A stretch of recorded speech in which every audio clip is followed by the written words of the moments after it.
ఆదికాండము 10వ అధ్యాయము 1వ వచనము. ఇది నోవహు కుమారుడగు షేము, హాము, యాపెతు అను వారి వంశావళి. జలప్రళయము తరువాత వారికి కుమారులు పుట్టిరి. 2. యాపెతు కుమారులు గోమెరు, మాగోగు, మాదయి, యావాను, తుబాలు, మెషకు, తీరసు అనువారు. 3. గోమెరు కుమారులు అష్కనజు, రీఫతు, తోగర్మ అనువారు. యావాను కుమారులు ఎలీషా, తర్షీషు, కిత్తీము, దాదోనీము అనువారు. 5. వీరి నుండి సముద్ర తీరమందు ఉండిన జనములు వ్యాపించెను. వారి వారి జాతుల ప్రకారము, వారి వారి భాషల ప్రకారము, వారి వారి వంశముల ప్రకారము ఆయా దేశములలో వారు వేరైపోయిరి. 6. హోము కుమారులు కూషు, మిస్రాయిము, పూతు, కనాను అనువారు. 7. కూషు కుమారులు సెబా, హవీలా, సబ్తా, రాయమా, సప్తాక అనువారు. రాయమా కుమారులు షేబ, దనాను అనువారు.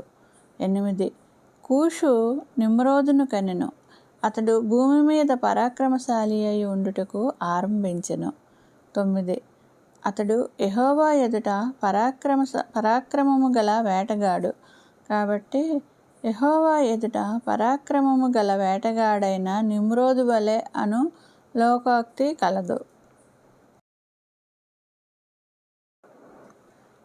10.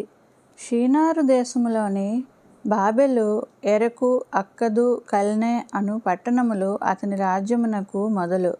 ఆ దేశములో నుండి అష్షూరుకు బయలుదేరి వెళ్ళి నినెవెను, రహోబోతీరును, కాలహును, నినెవెకును కాలహుకును మధ్యనున్న రెసెనును కట్టించెను. ఇదే ఆ మహాపట్టణము. 13. మిస్రాయిము లూదీయులను, అనామీయులను, లెహాబీయులను, నఫ్తూహీయులను, పత్రూసీయులను, కస్లూహీయులను, కఫ్తోరీయులను కనెను. ఫిలిష్తీయులు కస్లూహీయుల్లో నుండి వచ్చిన వారు. 15. కనాను తన ప్రథమ కుమారుడగు సీదోనును, హేతును, యెబూసీయులను, అమోరీయులను, గిర్గాషీయులను, హివ్వీయులను, అర్కీయులను, సినీయులను, అర్వాదీయులను, సమారీయులను, హమతీయులను కనెను. తరువాత కనానీయుల వంశములు వ్యాపించెను. 19. కనానీయుల సరిహద్దు సీదోను నుండి గెరారుకు వెళ్ళు మార్గములో గాజా వరకును, సొదొమ, గొమొర్రా, అద్మా, సెబోయీములకు వెళ్ళు మార్గములో లాషా వరకును ఉన్నది. వీరు తమ తమ వంశముల ప్రకారము, తమ తమ భాషల ప్రకారము, తమ తమ దేశములను బట్టియు జాతులను బట్టియు హాము కుమారులు. మరియు ఎబెరు యొక్క కుమారులందరికీ పితరుడును పెద్దవాడైన యాపెతు సహోదరుడును అగు షేముకు కూడా సంతానం పుట్టెను. షేము కుమారులు ఏలాము, అష్షూరు, అర్పక్షదు, లూదు, అరామను వారు. 23. అరాము కుమారులు ఊజు, హూలు, గెతెరు, మాషను వారు. 24. అర్పక్షదు షేలహును కనెను. షేలహు ఎబెరును కనెను. ఎబెరుకు 2 కుమారులు పుట్టిరి. వారిలో ఒకని పేరు పెలెగు. ఏలయనగా అతని దినములలో భూమి దేశములుగా విభాగింపబడెను. అతని సహోదరుని పేరు యొక్తాను. 26.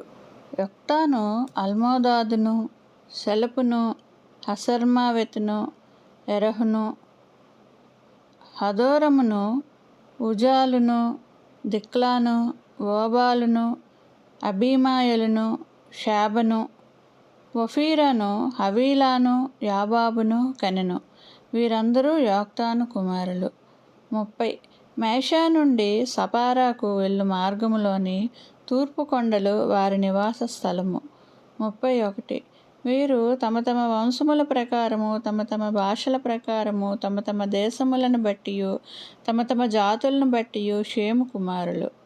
32 వారి వారి జనములలో వారి వారి సంతతుల ప్రకారము నోవహు కుమారుల వంశములు ఇవే.